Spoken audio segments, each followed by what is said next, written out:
So welcome to our first Thursday lunch break webinar. The VSBA is happy to join with our collaboration partners for the education and the 2021 legislative session. As you all know, the session opened this week.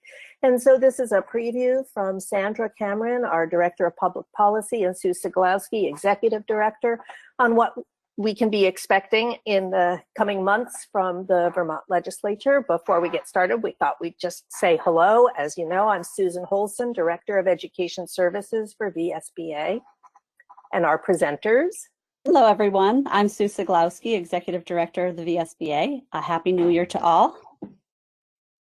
Hello, everyone, and thank you for joining us. I'm Sandra Cameron, Director of Public Policy for VSBA. And of course, behind the scenes, we have Carrie Lamb, who came out in front of the camera today. Yes. Want to say hi, Carrie? Yes, hello, everyone. Happy New Year. So Carrie will be monitoring questions throughout the program and also available for tech support should you need her. We will be reviewing the legislative process. We'll provide an overview of the current political environment. We'll highlight applicable VSBA resolutions, and we will conclude with strategies for school board members to serve as advocates. Okay, so let's start with an overview of the legislative process. 150 members of the House of Representatives and 30 senators, collectively known as the General Assembly or the legislature, will convene during the legislative session, which typically runs January through May in Vermont, though sometimes they extend the session. 2021 is the start of a new 2-year biennium, and although carryover legislation can occur from one session to another during a biennium, 2021 marks a new start for a legislative process. Please note that this session will be operating remotely at least through mid-March. That's the information that we have right now. Excuse me. You can view live or recorded committee meetings or floor sessions by visiting the Vermont Legislature website and clicking on the VPR link. So the legislative process starts with the governor in his inaugural address, which is today at 2 p.m. and the legislative priorities are presented to the General Assembly. Any legislator then from either the House or the Senate can sponsor a bill, which is then assigned a number and introduced on the floor of the sponsor's chamber. In first reading, the bill is referred to a committee of the chamber based on the bill's subject matter. The bill may be subsequently committed to other committees, such as perhaps a money committee. If there's spending to be done at the state level, it may go to the Committee on Appropriations. Committees, if the Committee of Jurisdiction decide to pursue the bill, they may take testimony on it and recommend amendments to it. VSBA is frequently called upon to testify on draft bills that could affect public education. The committee then votes on any amendments and whether to pass the bill out of the committee by majority vote. After the bill is voted out of committee, the bill is sent to the chamber floor for a second reading with a report of the committee's recommendations. Members of the chamber may propose amendments to the bill or to a committee's recommended amendments, and the bill and any amendments are then debated. The chamber will take the majority vote on any amendments and whether to read a bill the third time. Third reading occurs the legislative day after second reading and is another chance for members of the chamber to propose amendments and to debate the bill. After voting on any amendments and then reading the bill a third time, the chamber votes by majority vote on whether the bill should pass. After passage in one chamber, the House or the Senate, the bill remains in that chamber for one legislative day. And then the bill, as it was passed from the first chamber, goes through the same process in the other chamber. If the second chamber proposes any amendments, the bill must go back to the first chamber so it can consider those proposed amendments. And the first chamber, the first chamber may agree with those amendments or agree and propose additional amendments. If the two chambers, so the House and the Senate, have different versions of the bill or the proposed amendments to the bill, the Committee of Conference will be appointed to work out their differences. If both chambers agree on a final version of the bill, The bill passes and it's sent to the governor, who normally will sign it into law, allow it to become law without a signature, or veto it. Once the governor signs the bill into law or allows it to become law without a signature, or if the chambers successfully override the governor's veto, the bill becomes official Vermont law and is assigned an act number. Language within the bill addresses the date that this act will go into effect. Okay, we're going to shift now to an overview of the 2021 political environment.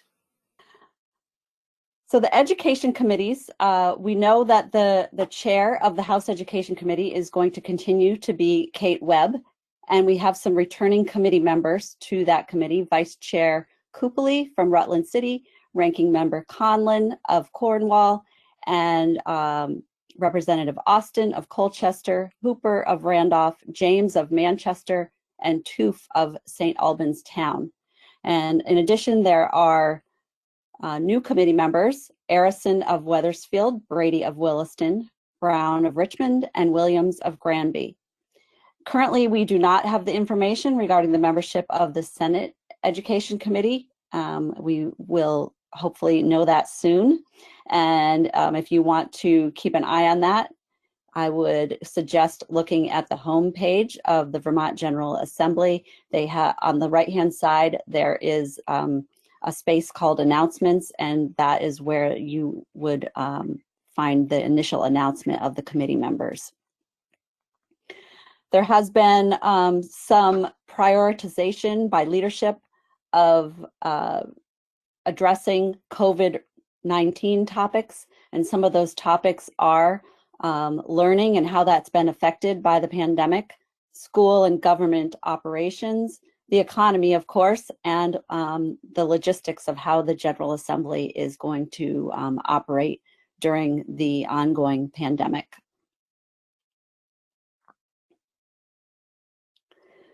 Some 2021 policy issues impacting education that we expect to see come up during this legislative session include, of course, COVID recovery, temporary annual meeting changes, which I'll talk about a little bit more in a minute.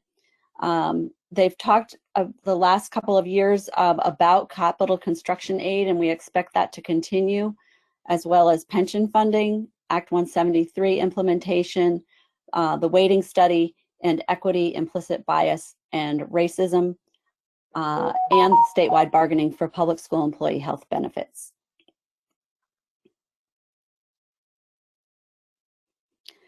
Just like to touch briefly here on the December 1 Tax Commissioner's letter.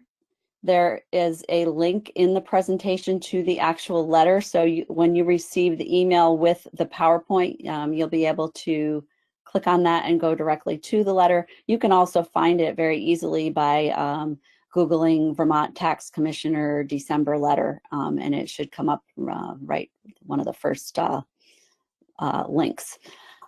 A summary of the letter is that it predicts an average 9% increase in education property tax bills without any intervention or changes from what they're expecting to see happen. It projects also a $38.9 million cost for teachers' retirement to the education fund, and this is 5 times higher than FY20. It does not include consideration of the Ed Fund deficit, which is currently estimated to be approximately $58 million. That the legislature back in this late spring passed a bill that directed the tax commissioner to not include consideration of the Ed Fund deficit in the December 1 letter that was issued in 2020. It also assumes a 3.75% increase in education spending statewide and does not factor in any potential federal relief because it was not known at that time whether there would be any, and it currently is not known whether there will be any federal relief that could be applied directly to the Ed Fund. New information is that the tax department is developing a tax calculator, which is expected to be available in February. and it will allow calculation of how different per pupil spending amounts in your district will impact tax rates at a variety of income and property value levels. I wanted to talk a little bit about H48, which covers annual meetings. This is a bill that allows the municipal legislative body, and school boards are municipal legislative bodies, to vote to move the date of the 2021 annual meeting to a date later in 2021. It also allows the school board to require the municipal clerk or their clerk to mail the Australian ballots to all of the registered active voters in the municipality. Neither of these allowances are requirements. They are not mandatory. The current information is that this bill is going to be expedited and could be sent to the governor for his signature very early in the session.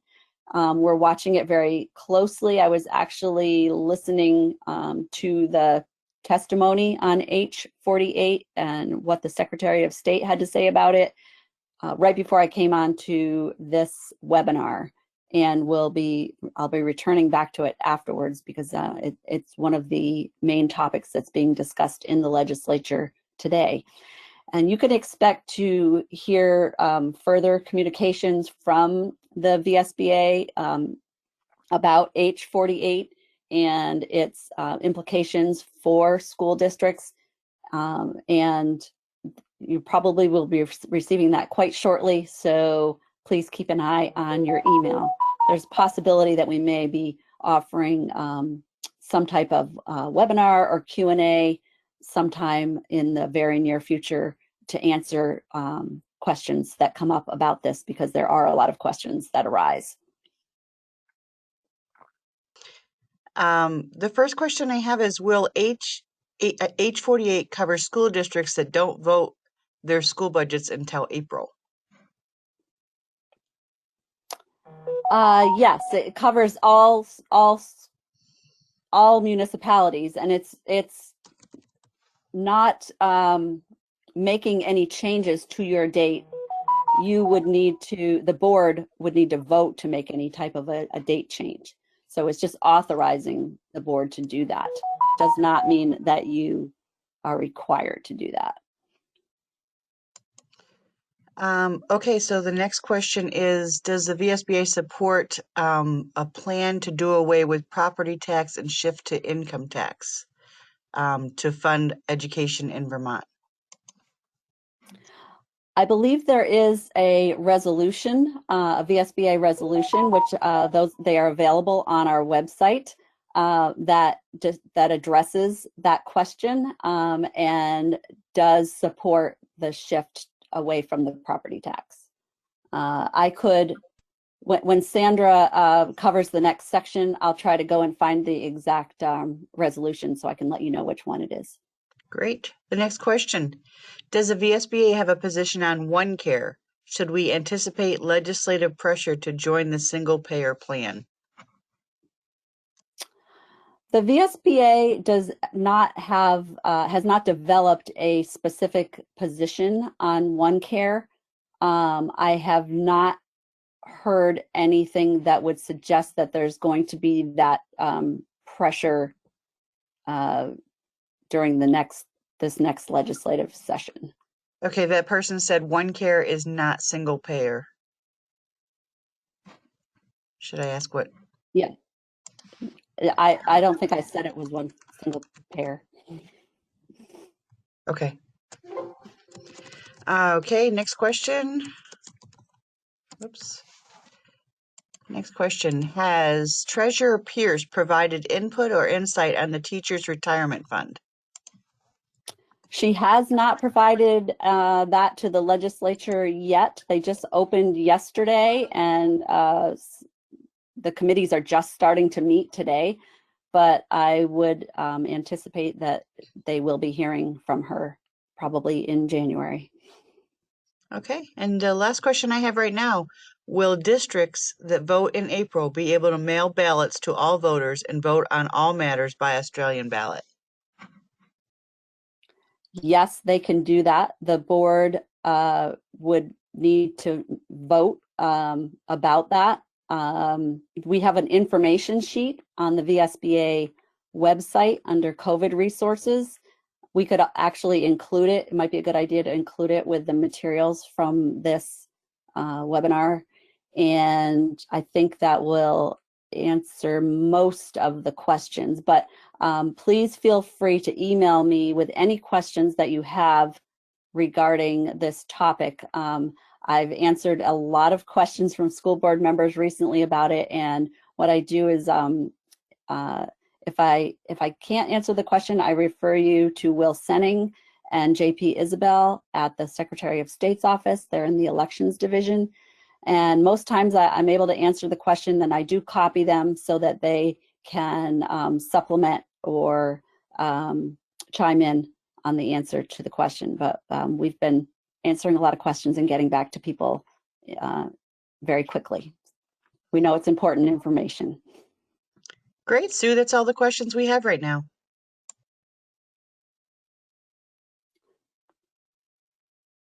Thank you, Sue. We'll shift to the VSBA resolutions that are applicable in 2021. In every legislative session, there are bills that propose to add to the duties of school boards. VSBA works to ensure that proposals are within the proper role of school boards and that they are not unfunded mandates. Resolutions are positions taken by the association on issues of importance to Vermont school boards. There are many resolutions that are applicable in any given legislative session. While we'll highlight some resolutions for you today, you can find all of the 2021 resolutions on our website under Public Policy.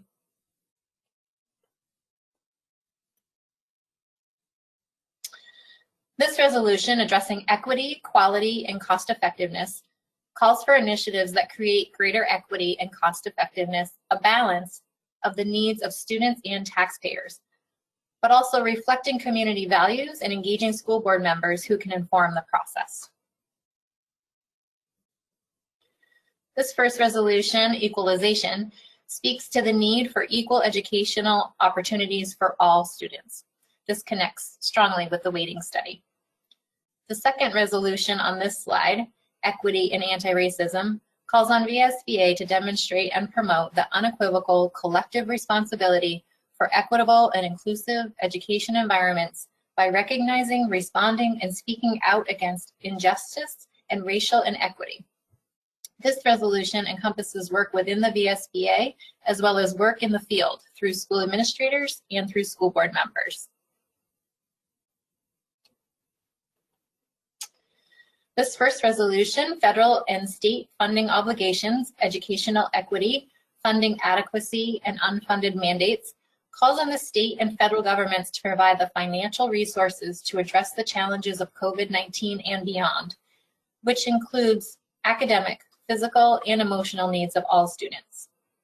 The second resolution, hold harmless student education during a state of emergency, asks the General Assembly to provide resources needed to educate students during a state of emergency. On this slide, the first resolution, emotional wellness of students, urges the General Assembly to expand school funding to provide mental health counseling, emotional wellness, and psychological support as they return from the pandemic and its aftermath. The second resolution, reform the education tax system, calls on the General Assembly to examine alternative, sustainable, equitable funding for the Vermont education system.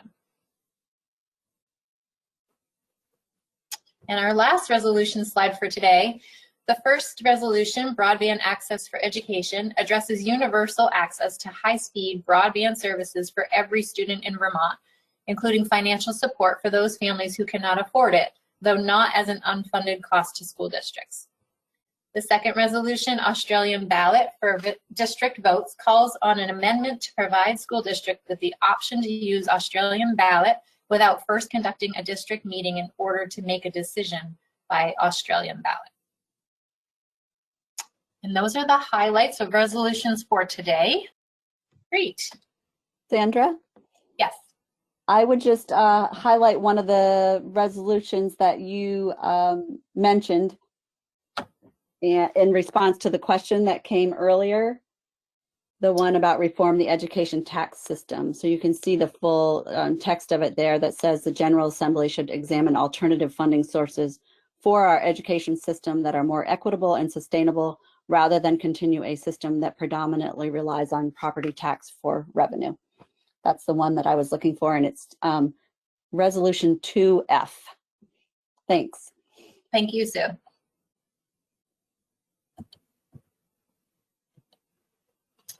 Okay, let's talk about school boards as advocates in 2021. I have a quick question, Sandra. Do you want me to drop it in now? Oh, Okay. sure. What is the VSBA position, if any, on the weighting study?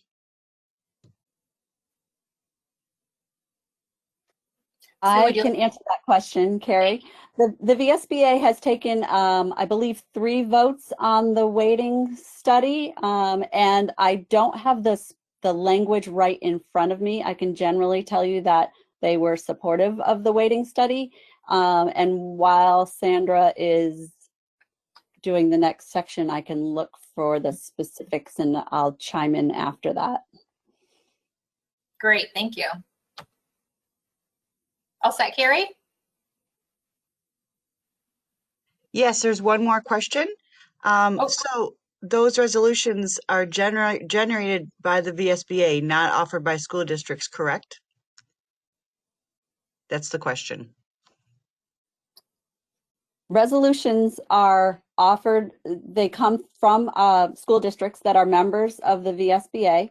So almost all of our resolutions come from school districts. And we send out emails, many emails during the time period when resolutions should be submitted, letting boards know when the deadline is.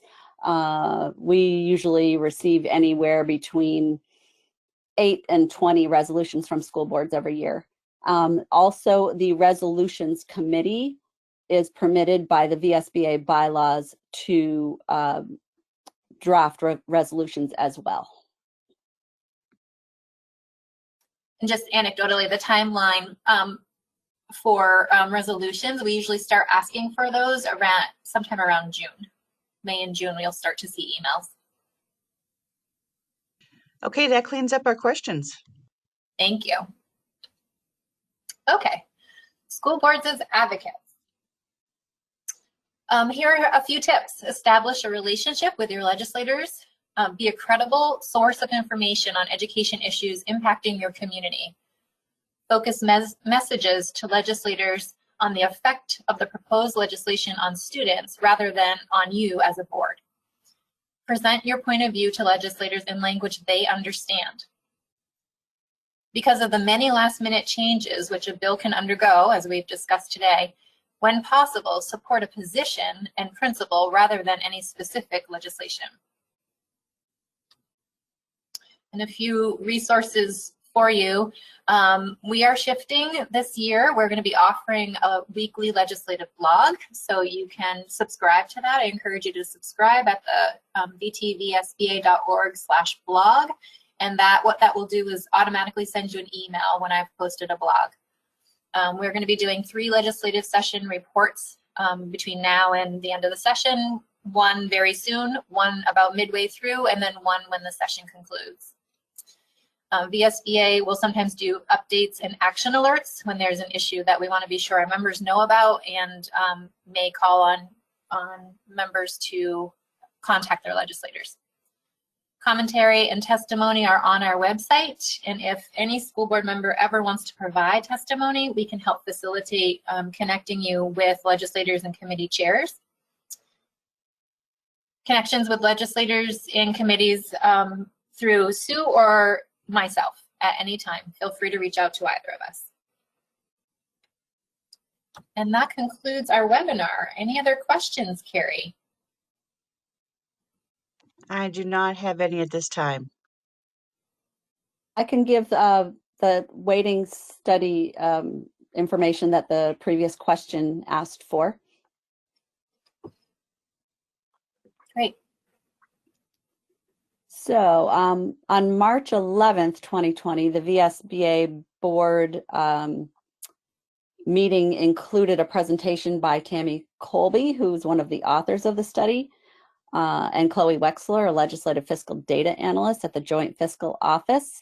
And at that meeting, the VSBA board voted and approved 2 motions related to the weighting study. The first motion was VSBA fully supports the findings as presented in the weighting study.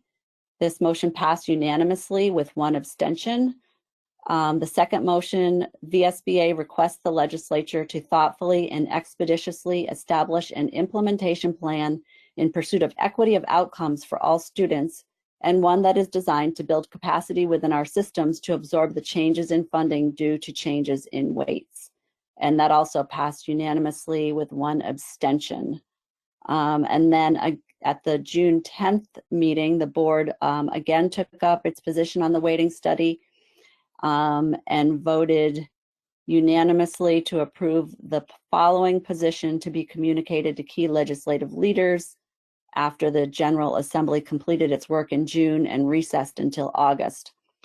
And they were coming back again, and they came back in August and continued on through September. So the motion that was unanimously passed was the VSBA advocates for the establishment in this biennium, and note that this would have been the legislative session of 2020, of a working group to address implementation of the weighting study recommendations with a set timeline for the creation of the working group product. And based on that motion passing unanimously, a letter was sent to legislative leaders to that effect.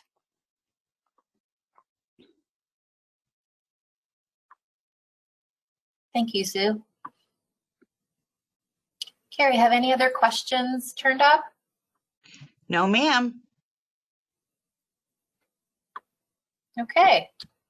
Well, again, if you have any questions or want to reach out to either of us at any time, our contact information is here.